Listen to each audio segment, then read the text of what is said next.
You can draw a straight line from the massive global success of artists like Bad Bunny, Shakira, Ricky Martin, and Jennifer Lopez back to another superstar named Gloria Estefan. Alongside her husband Emilio and their band, the Miami Sound Machine, Estefan kicked open the door, taking Latin music mainstream with a string of irresistible hits like Conga, The Rhythm Is Gonna Get You, and 1, 2, 3. The 67-year-old, known as the Queen of Latin Pop, has sold more than 100 million albums, won 8 Grammys, and even been awarded the Presidential Medal of Freedom. Now, with her latest album, Estefan returns to her roots. Gloria and I got together the other day for a Sunday sit-down at her favorite Cuban restaurant in New York. Shake your body, baby, do that conga. No, you can't control yourself any longer. No matter where I've been, somebody's wedding or a club somewhere in Europe or in Japan or whatever, that song still comes on because they still play it. Those 3-horn, ba, ba, ba, yeah. And everybody just, it's like they gave them permission to go berserko. I love it. Gloria Estefan knows how to make hip-shaking music that stays with you. Rhythm is gonna get you. The rhythm is gonna get you tonight. Now, Rhythm Is Gonna Get You is in the Library of Congress, in a vault somewhere to be saved in case there's a nuclear. I don't think we're actually going to be worrying about music if there's a nuclear Armageddon. Did anyone save that song from Gloria Estefan? Oh, thank God! Now we can all eat. Yeah. 50 years into a global Grammy-winning career, Estefan still is making hits. Her latest, Raíces, off the forthcoming album of the same name, has the Queen of Latin Pop back on top. I have to congratulate you because you've got a #1 hit right out of the gate. Thank you on so 3 much. different Billboard charts. How does that feel? You've had a bunch over the years, but here you are again. Well, it always feels great. We don't make music thinking about charts because that's a big trap, or about awards or things like that. But that really tells you that people are loving it. For those who don't speak Spanish, Raíces means roots, which is a lot of what this music is. As you said, your first Spanish-speaking album in almost 2 decades. So is there something for you about singing in Spanish that gives it something extra or different or more? Absolutely. It's my heart language. In English, you have to be a little more restrained in your emotion for it not to be saccharine.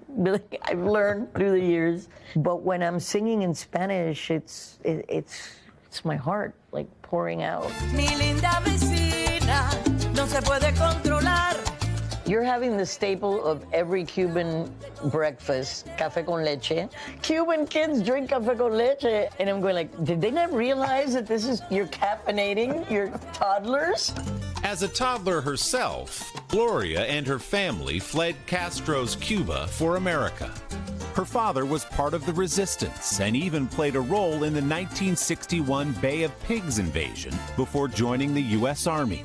While he was serving in Vietnam, Gloria's mother moved the family to this apartment complex in Miami, which serves as the setting for the new album's second single, La Vecina.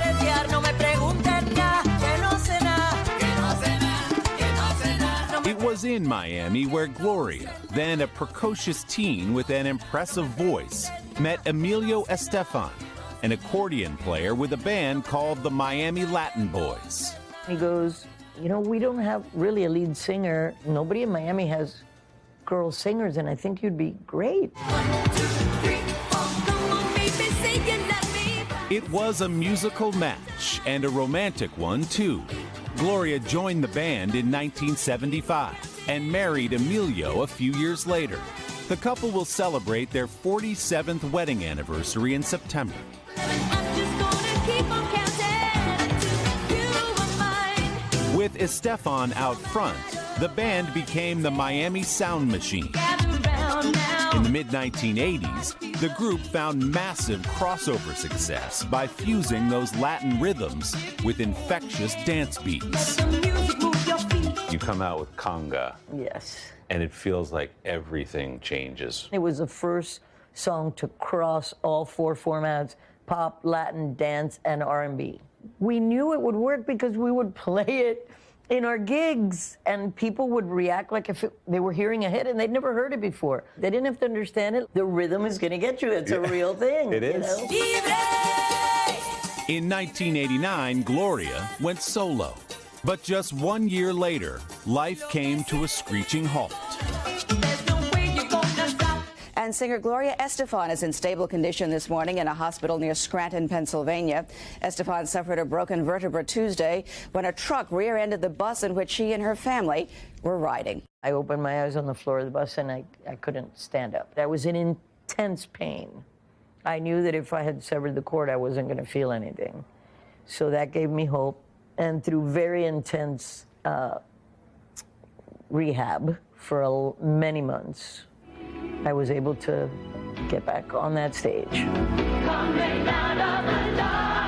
You were back on stage 10 months later at the American Music Awards. You Yes. come out, you get this huge standing ovation. People frankly can't believe you're already back. Neither could I. What was driving you that whole time, those 10 months to get back on stage? So many people sent so many letters and cards and prayers, and I wanted to show them that their prayers worked. That's when I thought maybe this is the whole point of my fame, that there could be a bigger, deeper meaning. In 2015, Estefan turned her story into a Broadway musical. Now she's working on another with her daughter Emily. It's called Basura, the Spanish word for trash. It's about how these kids that live in dire circumstances still made something beautiful from one of the toughest situations to be in. And it's the true inspirational story of finding music in unlikely places. It is source material Gloria and Emilio Estefan know well. Both of us, music has been a lifeline, and it continues to be. Music is just a beautiful part of our lives, and it never stops being that for us. Emilio's got a plethora of songs I've written for him. He's so funny, you know, on this album, he comes in and he goes, okay, I wrote this love song for you. And I go, you're going to sing it on the album? And he goes, no, you're going to sing it for me. I go, so you wrote your own love song? I go, babe, that's so you. He wrote himself a love song. He did. That is pretty bold, Emilio. Pretty bold. You can listen to that love song Emilio wrote to himself when Gloria's new album, Raíces, comes out on May 29th. Our big thanks to Victor's Cafe in New York for hosting our conversation. Victor's sent its famous Cuban food to Gloria's New York hospital room for weeks while she recovered from that accident 35 years ago. Don't forget to subscribe to the Sunday Sitdown podcast to hear the full extended interview with Gloria Estefan, including more on the early struggles of a family finding its way in America long before Gloria was an international star. You can find our conversation wherever you get your podcasts or just scan the QR code on your screen. Hey, thanks for watching. And don't forget, you can catch the Today Show every morning on NBC or take Today when you're on the go. Just follow the Today podcast on Apple Podcasts, Spotify, or wherever you listen.